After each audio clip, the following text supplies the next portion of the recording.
Welcome to another season of NHL Quick Hits. I'm David Crosby here with Steele Roden, and after a long summer, it's good to be back together here, Steele, ready to talk some hockey. And while we're on the subject of reunions, the 44-year-old Zdeno Chara has signed a one-year deal with the New York Islanders, 25 years after they drafted him in the third round, and more than 2 decades since they traded him to the Senators for Alexei Yashin. Chara had 10 points in 55 games and averaged 18 minutes of ice time for the Capitals last season.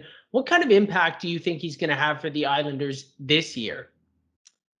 I think he's going to have a tremendous impact. And obviously, he's not going to be a first or second pairing, but he brings a lot to the table that the New York Islanders already have idealized. He brings that mental and physical toughness to the game and that leadership experience that we've seen so often, especially when he won the Cup back with the Boston Bruins in 2011. So there's a lot of things that Zdeno Chara brings to the table. Obviously, he's not going to be getting as much ice time as we've seen in the past with him because obviously, with guys like Adam Pelech and Pulock, they're going to be the top guys on the defensive pair. But he brings a lot to the table for the New York Islanders, and I think it was a tremendous signing for the Islanders to bring Chara back to where he first started his NHL career. So for me, great signing for the New York Islanders, and for Zdeno Chara's side, great for him as well because the New York Islanders are a top team in the NHL right now, and they're going to be making a huge push for the Stanley Cup this year.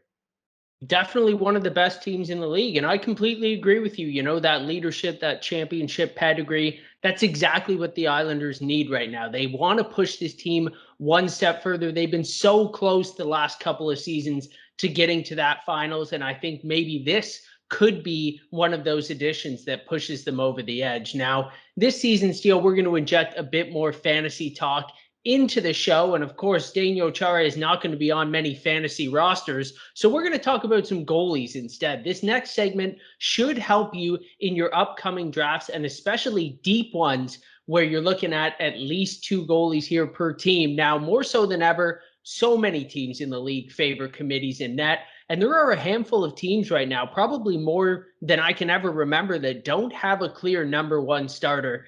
Just to preface this, though, we're going to leave out teams like Buffalo and Arizona. Of course, some leagues, you're going to have to draft those goalies. But because those situations are just so bad right now and probably better to avoid altogether, we're going to stick with some other teams instead. So, Steele, let's go through some of those goaltending battles right now and pick who we think will either take that number one job or who you would rather draft in fantasy. First up, let's start with the Toronto Maple Leafs. Jack Campbell took the reins from Frederik Andersen last season, but the Leafs signed Peter Mrazek, who was great when he wasn't injured in Carolina last year. Who are you taking, Campbell or Mrazek?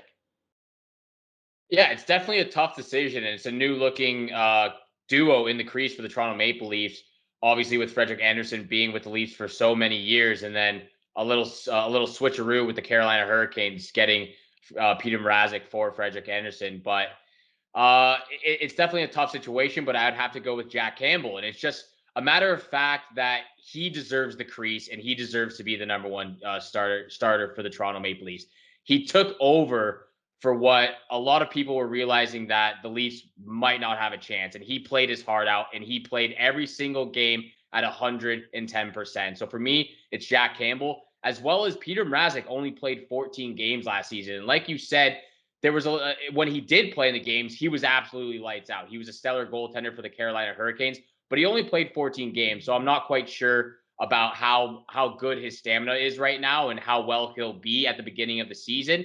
I just want to mention 2 of those games were in the playoffs as well. So, and he didn't fare too well in those games in the postseason. So for me, I got to go with Jack Campbell. He deserves the crease and he should be the number one goaltender. I'm going with Campbell as well. Those 11 straight wins, that awesome record, 17-3-2 in the regular season. He was even better in the playoffs, of course, with the 934 save percentage. Just because the Leafs ended up losing to Montreal, it was pretty much everybody's fault but Jack Campbell. He stood on his head in that series, and I think he deserves another shot to try to help the Leafs advance even further. So, yeah, Campbell should go a few rounds at least before Peter Mrazek. But if you're looking for a good backup and a guy that could step into a great situation if someone like Campbell is going to get injured, I think Mrazek fits that bill perfectly. Let's move over to Dallas now. who has the most crowded crease in the entire league. And me personally, I think they have 4 NHL caliber goalies. Ben Bishop is a 3-time finalist for the Vezina, but he might have trouble staying healthy after missing last season due to injury.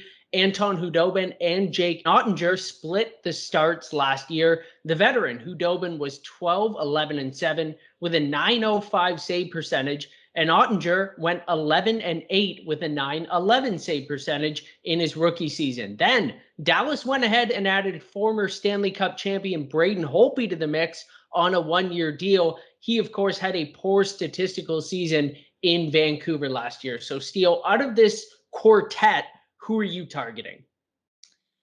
Yeah, there's a lot of options for the Dallas Stars and for guys who are playing fantasy this year. If Ben Bishop is healthy, you have to pick him. He's the number one guy, and he's going to be the number one guy if he's healthy. But that's the problem that Ben Bishop and what we've seen over the last many years, actually, even when he was back with the Tampa Bay Lightning.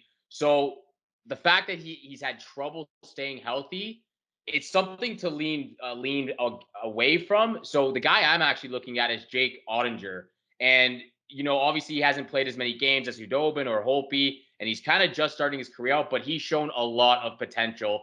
And I think that he needs the time in the crease to prove that he's the number one guy. But again, there's no going wrong with guys like Braden Holtby or Anton Hudobin. I don't even blame Holtby for what happened with the Vancouver Canucks last year. It was just a total collapse for the Vancouver Canucks last season. So I have no blame towards him. But if it's not Ben Bishop, it's got to be Jake Ottinger.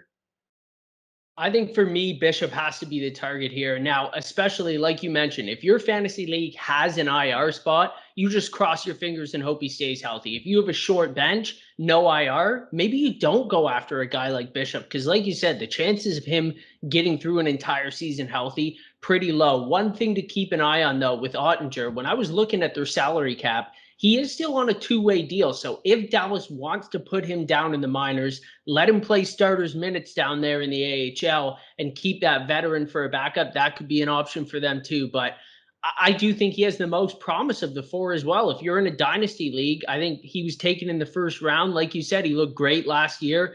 He could be a really special goaltender if he gets the chance in that number 1 role. Now, let's go over to your team, Steele. And we talked about these two a little bit last season. Your Minnesota Wild, the veteran Cam Talbot, went 19-8-5 with a .915 save percentage in the regular season. And he somewhat surprisingly started all 7 of the Wild's playoff games. He played really well with the .923 save percentage, but of course came up just short of winning that series. And he turned 34 years old this summer.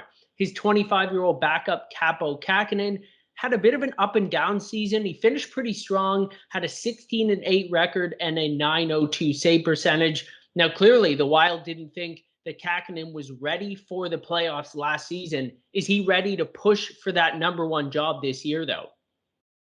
I'm not quite sure he's ready, but he can keep trying. So I'm going with Cam Talbot on this one. But like you said, the stats there, they're pretty equal for both Cam Talbot and Kaapo Kähkönen. So you can go either way with them.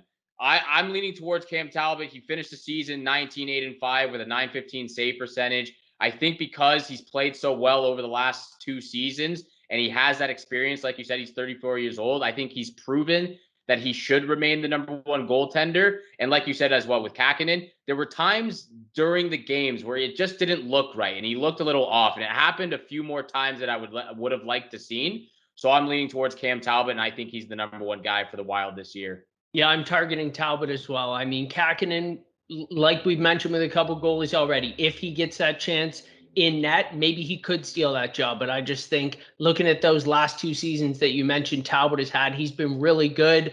And the faith that the coaching staff clearly has in him, I think it's his job to lose going into this season. Let's go over to Washington now for one of the tougher battles to call. 24-year-old Ilya Samsonov had a nice 13-4-1 record, but he struggled statistically with a .902 save percentage in what was his first chance to grab the starter's role for a whole season. Now, the 25-year-old Vitek Vanacek went 21-10 with a .908 save percentage in his rookie season. Then he was selected by Seattle in the expansion draft and then traded back to Washington for a 2nd-round pick in 2023. Which of these young goalies are you drafting first in your fantasy leagues? Well, it's clear the Washington Capitals wanted Vanacek back, and with that being said, and what we've seen because of this trade, they might be leaning towards him being the starter, but I'm actually leaning towards Samsonov as my first goalie, just because if we look back at the season last season, he was supposed to be the starter, and if he doesn't get COVID-19 and is out for 2.5, 3 weeks, he would have remained the starter. But because at that time Vanacek was playing so well, they kept the ball rolling. They kept playing Vanacek over Samsonov because he had to get back into shape. He had to get his stamina up. He had to play down in the AHL and kind of work his way back up there.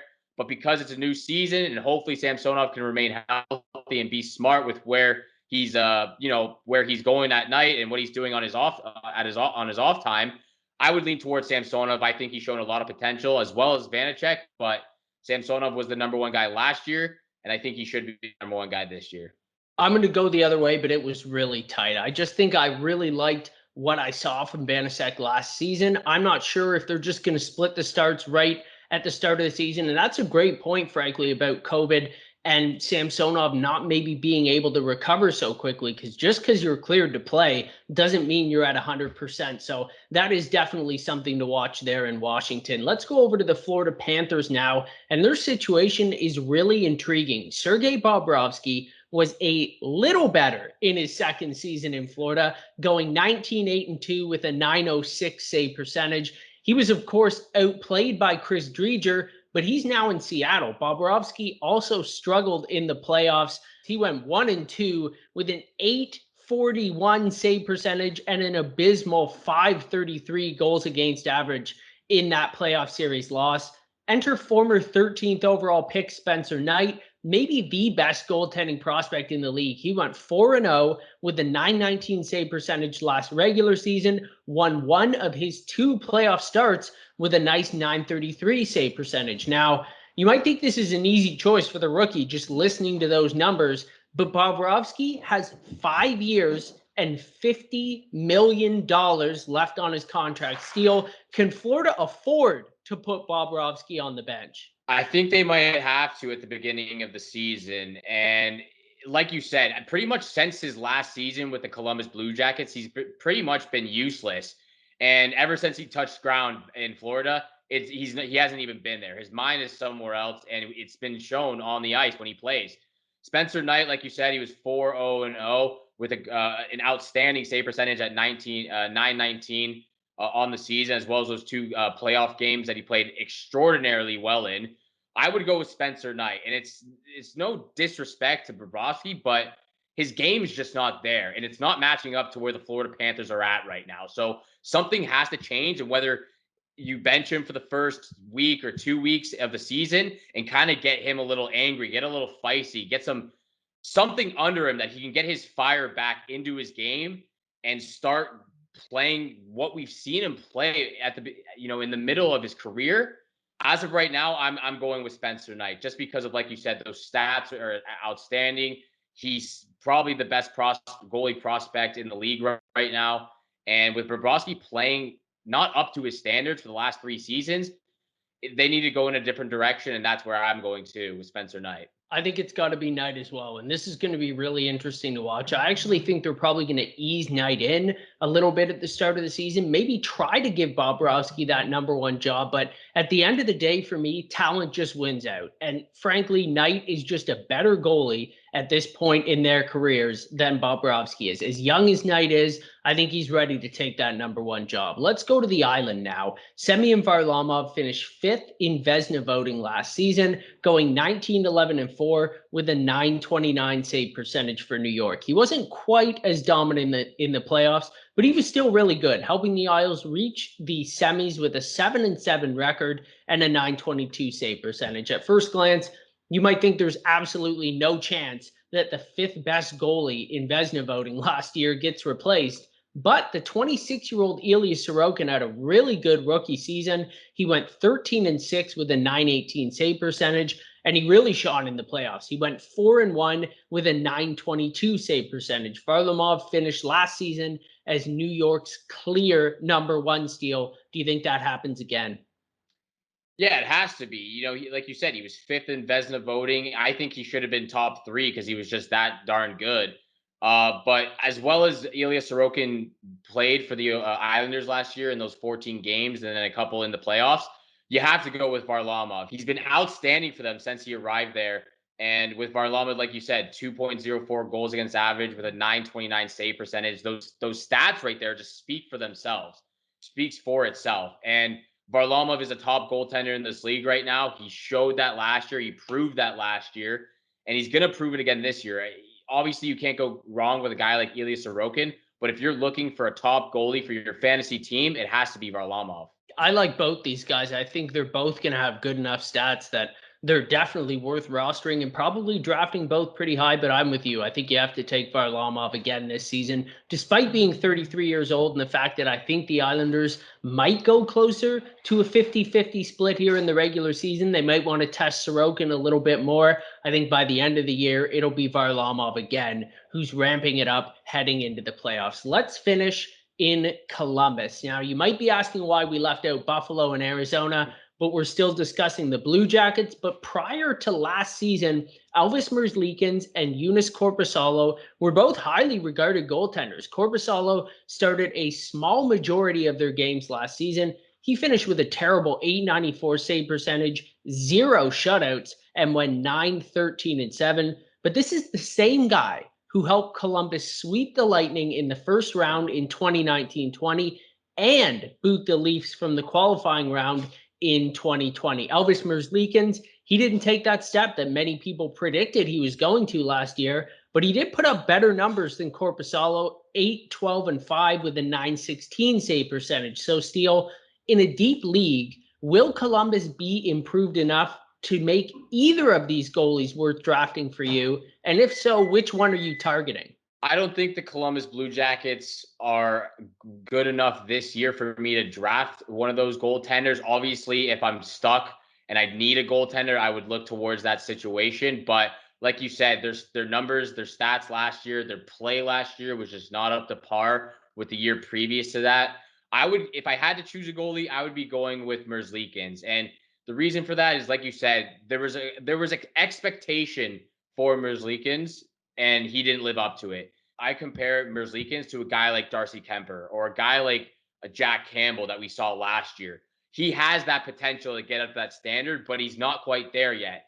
He steps ahead of Korpisalo right now, and that's why I would go with Merzlikins. But I would stay away from these two goalies unless I had to pick these guys. Yeah, there's so many factors here. Losing Seth Jones, a whole new coaching staff. It's really hard to say what this team's going to look like. But I just think they've been pretty consistently good defensively in the last few years, aside from last season. So while I don't think they're going to be a good team, I do think they could be a little bit better defensively. And that's why I'd probably go with a guy like Merzlikins, take a flyer on him late in the draft if you're stuck and need a goalie. That's all for today's episode. Stay tuned for more NHL news and fantasy hockey analysis in the episodes ahead this season. On behalf of Steele Roden, I'm David Crosby, and thanks for tuning in to NHL Quick Hits.